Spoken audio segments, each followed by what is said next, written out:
What's up, guys? I'm going to try to figure this out a little bit better than I did the other day.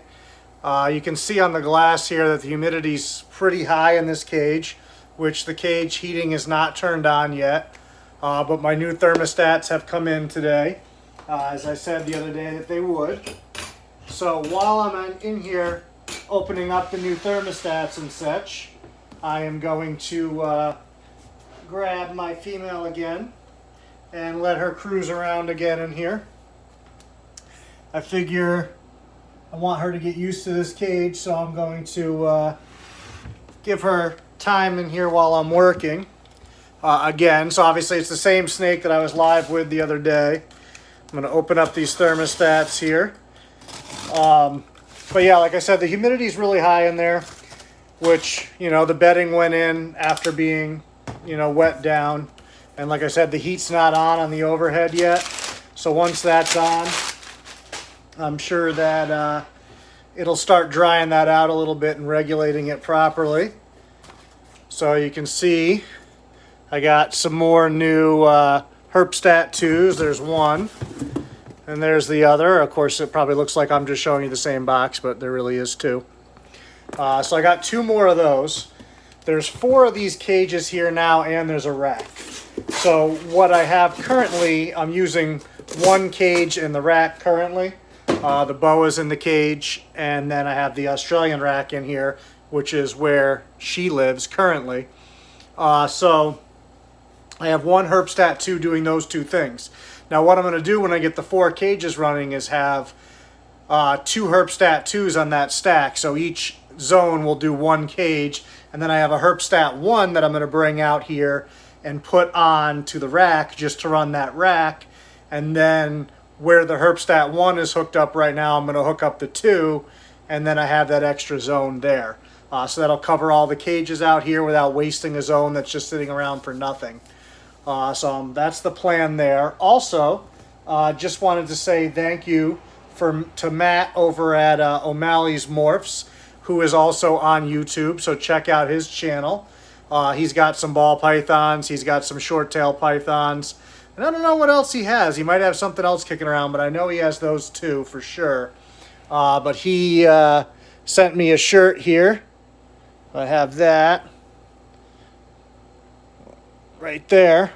You just click on those links, right? That'll probably work.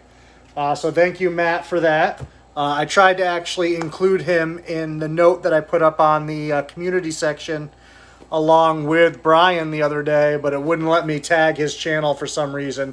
I don't know if you're only allowed to tag one channel per note, or if I'm just stupid, which is very, very possible. So that's what's going on there. I'm also trying to figure out how to work this thing out for the chat so that I know what I'm doing. Okay. Sick ass shirt. See, now I can see it. I found the button here. I'm starting to figure this shit out. That's part of the conversation I had with Brian the other day, was trying to figure out what the fuck I'm doing on these live videos, because I don't have a clue. So he said that he showed me how I could view the comments after the live feed, and now I just figured out how to bring it up on here, although it already went away again. So what the hell? How do I get it to stay? Live chat. Super chat member and super chat messages. See, I have all messages visible, but then they go away. That's the whole thing. I want them to stay on the screen the whole time. Otherwise, I miss them. Hey, Colton, what's going on? I am literally in the flesh. I do actually have a pair of shorts on. I can't talk, but I am shirtless. Thank God Matt sent me that shirt, or I wouldn't have anything to wear.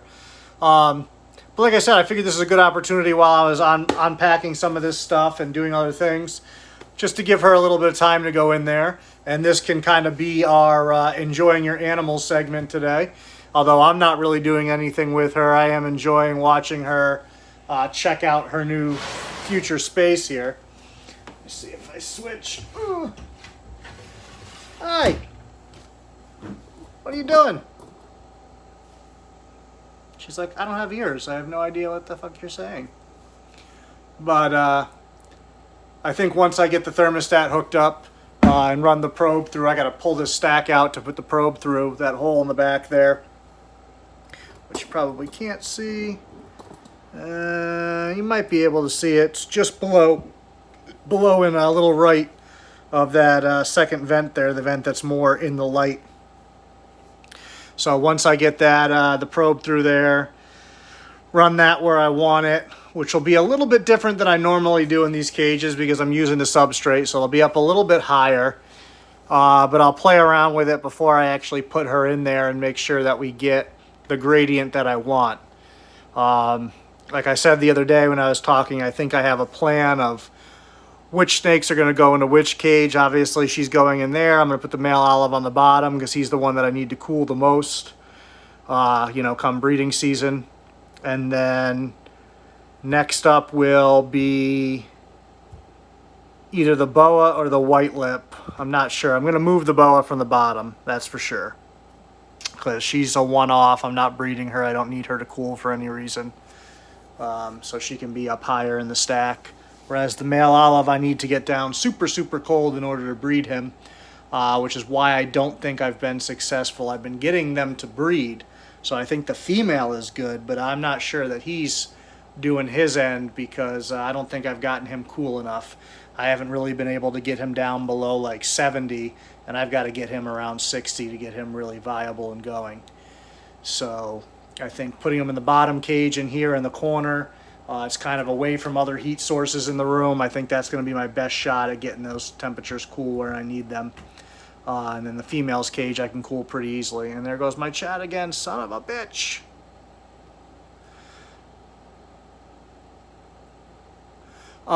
Yeah, so somebody who does these live videos who knows how to get the chat to stay on and stop going away, please by all means let me know because that's making me absolutely insane. Now, I do think she's going to do really well in here once I get the other stuff in here, though. You can see she's already pretty much chilling there, relaxed. I think that her memory is good from being in there the other day. The other day, obviously, she was pretty much nonstop exploring. Now she's kind of settled into a spot more. I think because this is the second time she's been in there, she's a pretty intelligent animal. She's not stupid, so I think her memory of the smells and textures and being in there, she knows that there's not much she needs to explore right now. It'll be interesting to see. Hopefully by the next time I play around with this, I'll have some more furnishings in there and things. It'll be interesting to see if with the changes, she goes and explores those or just does a similar thing and just kind of chills out. That's the kind of fun stuff that I enjoy about working with these guys, is seeing how they react to different stuff. But like I said, I have no doubt she's going to do great in that cage. The only question is she's bigger than I even realized until I put her in here. I don't think this cage is too small for her by any means, especially once I get some kind of levels and things for her to climb. But I'm surprised at how much stretched out, how big she is. I always thought she was like 4 feet, but she's got to be 5. Have to get her outside and actually measure her at some point. She's totally calm, so it'll be easier to run a line down her. Because I definitely want to do that. What are you doing up there, idiot? There's no hidden food in there, I promise you. The Savannah monitor seems to be digging like there's going to be food hidden somewhere. There's not. Spoiler alert. But I will let you guys go. I just wanted to show off the new thermostats and thank Matt for the shirt. And just let you guys see how this is doing. Like I said, it's very humid in there right now. But the heat's not running, so once the heat gets in there and cycles for a few days and the substrate dries out a little bit, I think we'll be at our happy medium. Once I hook up the thermostat, she can go in there. She doesn't really need the furnishings to be in there for her to go in here. She's so confident and comfortable. She's not a snake that hides ever anyways. I've never even seen her go under her paper. Even in shed, she's always out and about. So I just think her confidence level, she'll be fine. Obviously, I'll throw some kind of hide in there for her just so she has it. But she's not reactive like the white lip is, where he needs his hide. Although, let me tell you what, at night, he's never in that thing. That son of a bitch is on top of that hide, and he is spirited at night. He's always hunting. I can get him out if I have to, but it's a lot easier to get him out during the day, that's for sure.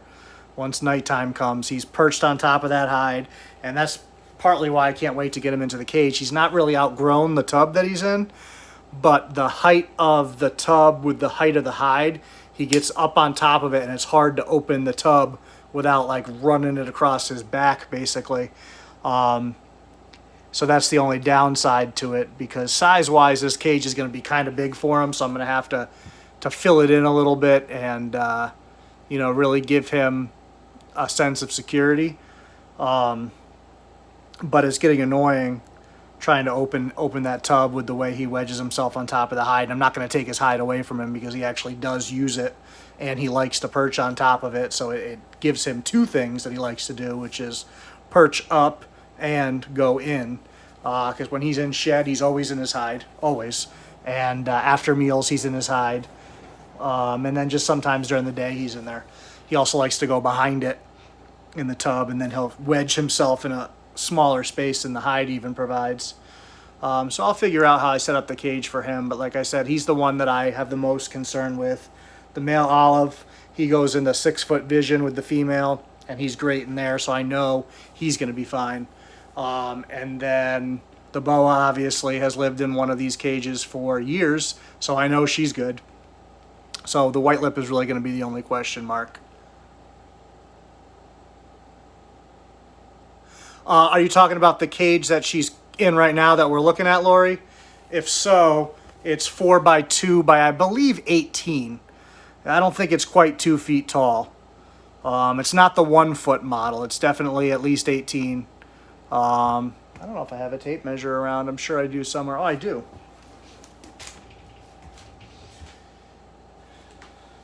And I would think she would climb. She doesn't climb on her own outside, but if I put her up on something, she's very, very comfortable on it. Let's see, maybe I'm a total liar here.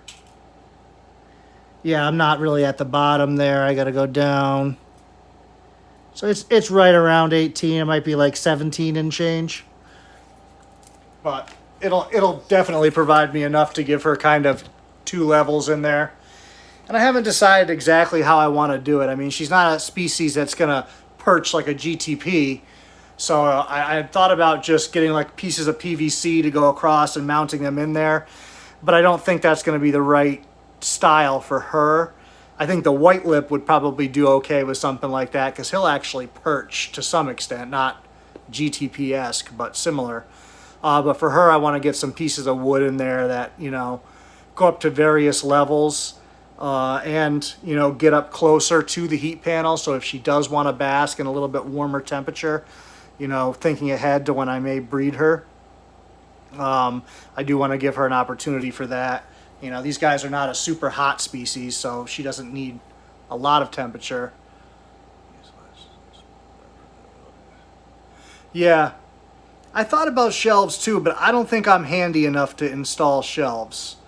If the cages had come with them, I would have certainly purchased that option.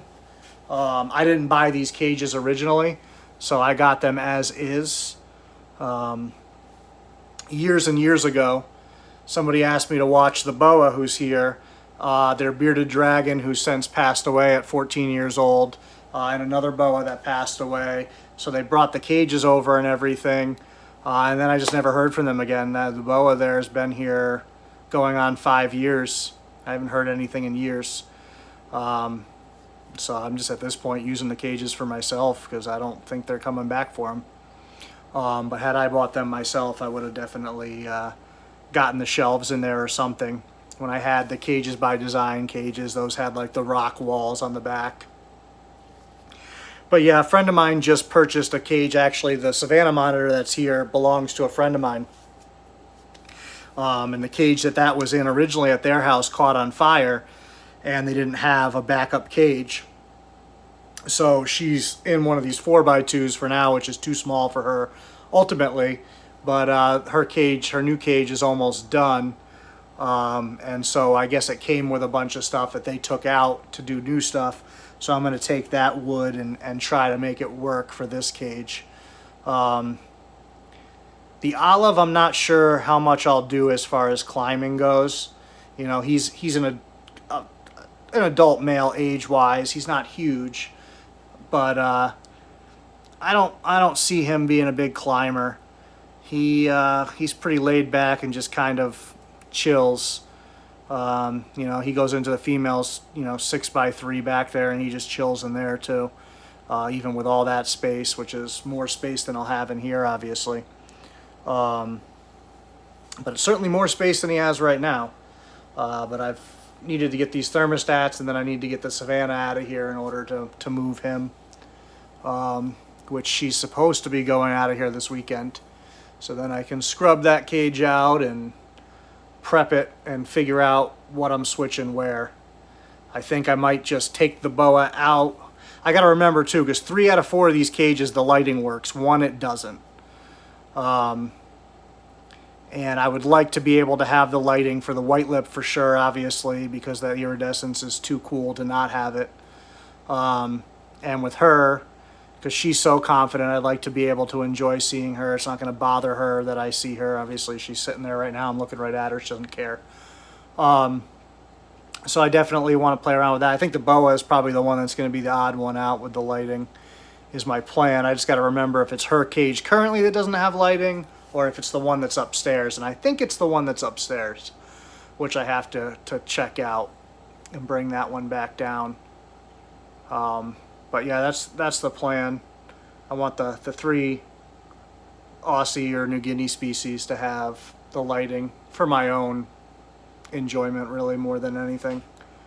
I also think they benefit from it too, you know.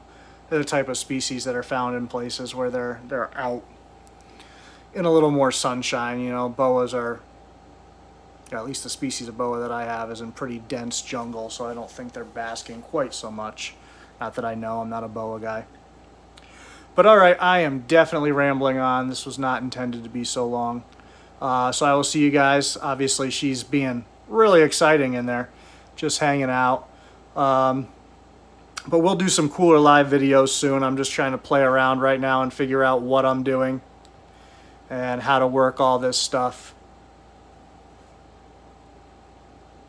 Yeah, I'm just reading your bin with flat tops comment there. I will definitely, the hide that I give her, I'll have something where that'll double as a spot she can sit on top or in, as well as climbing opportunity for her. And it may not be one of those things that comes together right away. It might be piece here, piece there as time goes on. Like I said, I think she would be comfortable just as is in there right now, to be honest.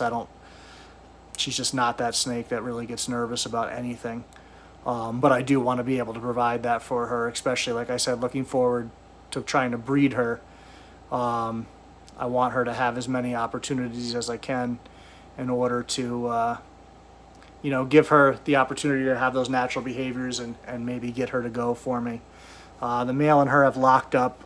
This past season they didn't. The season before they did. But I didn't cool them enough this season for sure.